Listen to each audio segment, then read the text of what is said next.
Hey guys, welcome back to Harrison Learns, where we crack open the big book of internal medicine like it is a mystery novel.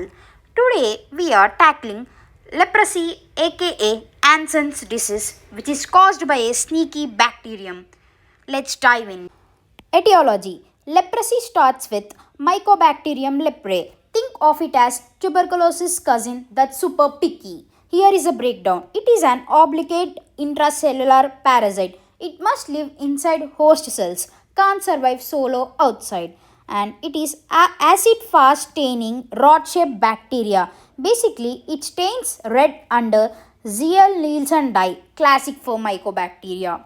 And the primary targets are peripheral nerves causing numbness, mucous membranes like nose or mouth, viscera like internal organs like liver and bones, which lead to deformities. Epidemiology.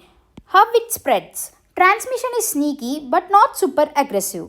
Shedding. Bacilli exit via mouth or nose of untreated multibacillary patients. I will discuss about this later. And basically it is droplet infection, meaning close or prolonged contact needed. Casual touch doesn't cut it. And main route is respiratory tract inhalation. Incubation period is 2 to or greater than or equal to 10 years. Most important risk factor is close contact with an untreated patient. For example, household contacts are at highest risk. Overcrowding in tropics boosts spread, and it prefers cooler areas like skin or nerve in extremities. Basically, it kills it. It is curable and not hereditary, but stigma isolates patient. Pathogenesis. This is where leprosy gets chronic and granulomatous. Think slow burn inflammation forming clumps of immune cells. It starts in peripheral nerves, where bacilli hitch a ride via macrophages to cooler squamous cells, basically nerve insulators. Once engulfed, they trigger nerve damage and skin changes, meaning squamous cells wrap nerves like insulation. Bacilli multiply here, causing demyelination and sensory loss. And types of leprosy depends on immunological resistance and cell-mediated immune response to bacillus. Ridley-Joplin classification spectrum from strong to weak immunity. First one is tuberculoid type, where your immunity level is very high and cell-mediated immune response is highly expressed. Infection restricted to one or few skin sites and peripheral nerves. Histopathology shows tuberculoid granulomas composed of epithelioid cells surrounded by a zone of lymphocytes. And next one is borderline tuberculoid type, where your immunity level is moderate to high. And next one is mid borderline, where your immunity level is moderate. And next one is borderline lepromatous, where your immunity level is low to moderate. Next one is lepromatous leprosy, where your immunity level is very low. There will be failure of cell-mediated immune response with resultant bacillary multiplication spread. In this, bacilli multiply within squamous cells and perineural cells. Liberated bacilli from these cells are engulfed by histocytes, becoming wandering macrophages like foam cells. They travel body wide, and you can see globi. Globa is packed bacterial clusters in macrophages. The one more thing I want to add is genetics like PARK2 gene mutation increase susceptibility. WHO classification. WHO simplifies for treatment. It is based on slit-skin smear and lesions. First one is paucibacillary leprosy. In this, you can see 1 to 5 skin lesions and less than or equal to 1 peripheral nerve involved. And you can see negative smears means few bacilli. Next one is multibacillary leprosy, where you can see 6 or more skin lesions and more than one involved peripheral nerve and or positive slit skin smear, basically many bacilli. Next is clinical manifestations from indeterminate to full blown. First one is indeterminate leprosy, where you can see 1 to 2 hypopigmented macules, basically faint spots, and then you can see subtle sensation loss, often self resolves. Next one is tuberculoid leprosy. In this you can see well defined hypopigmented macules or erythematous plaques.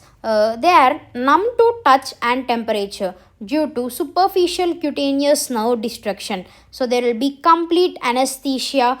There will be complete anesthesia, and there will be loss of sweating, and then there will be single thickened nerve trunk. On slit skin smear, there will be no acid fast bacilli. Lepramin skin test will be positive. That means there is a good CMI. CMI means cell mediated immune response.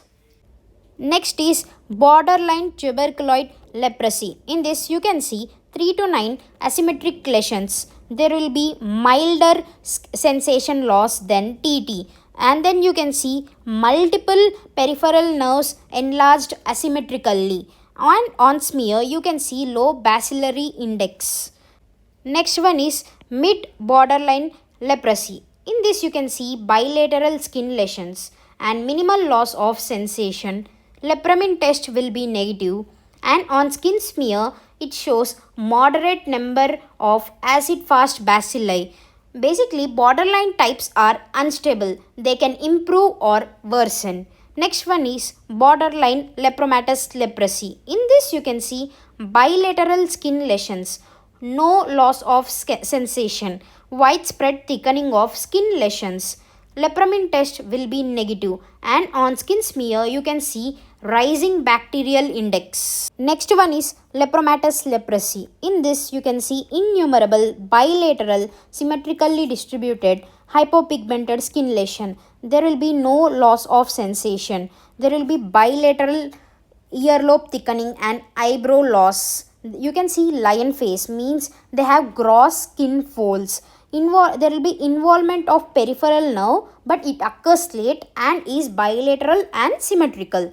And slit skin smear shows high bacteriological index with globi.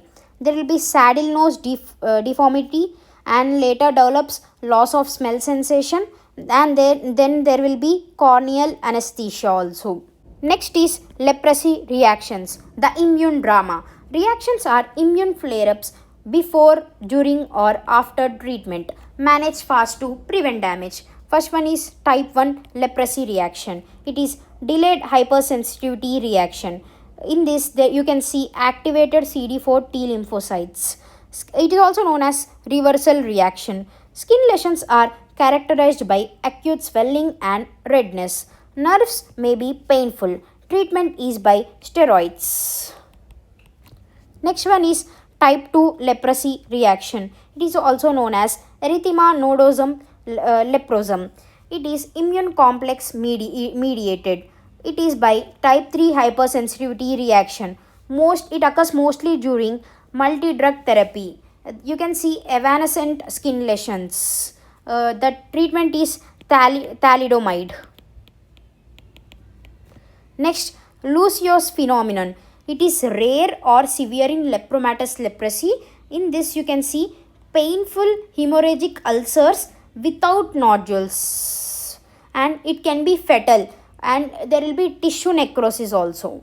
Next is diagnosis. We have to identify the spots. There are 3 cardinal signs. One is hypopigmented or erythematous skin lesions with definite loss or impairment of sensation. Second one is involvement of peripheral nerves by definite thickening with sensory impairment. Next one is a positive result for acid-fast bacilli in slit skin smear. Diagnostic tools. Light touch sensation is tested with cotton wool or feather. We can do slit skin smear from 4 sides like the right earlobe, forehead above eyebrows, the chin, left buttock in men or left upper thigh in women. And then material is stained with Nielsen reagent and examined under light microscope. Then you can do bacteriological index from 0 to 6 scale of bacilli load. Next one, you can do skin biopsy to confirm granulomas and diagnosis of leprosy. Next one, you can do PGL1 antibody test. PGL1 is a specific lipid on Mycobacterium leprae cell wall. PGL1 ELISA for serological diagnosis of leprosy. Most positive results you can see in multibacillary cases. Next one is lepramin test. This measures your cellular immunity against bacilli. It is positive in tuberculoid or borderline tuberculoid cases. Next is PCR. PCR is for cases that do not fulfill the criteria of cardinal signs. Additional tests are nerve conduction studies. It is sensitive in detecting early signs of peripheral neuropathy in leprosy.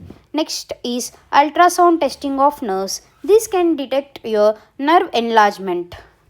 Treatment. As it is Mycobacterium, always treat with multidrug therapy.